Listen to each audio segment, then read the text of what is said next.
وظیفہ بہت مشکل سے ملا ہے، جو کچھ مانگو گے انشاءاللہ تعالیٰ ملے گا۔ بسم اللہ الرحمن الرحیم۔ السلام علیکم ورحمۃ اللہ وبرکاتہ۔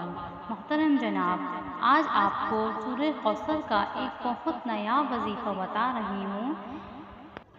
آپ نے یہ وظیفہ صرف اور صرف 3 دن کرنا ہے۔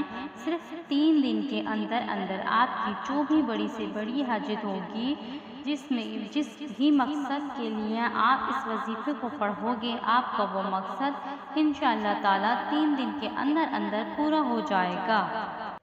آپ کا مقصد کوئی بھی ہو، آپ کی حاجت کتنی بھی بڑی ہو، چاہے آپ کی پریشانی کوئی بھی ہو، آپ جس بھی مقصد کے لیے اس وظیفے کو پڑھو گے، وہ مقصد انشاءاللہ تعالیٰ 3 دن کے اندر پورا ہو جائے گا۔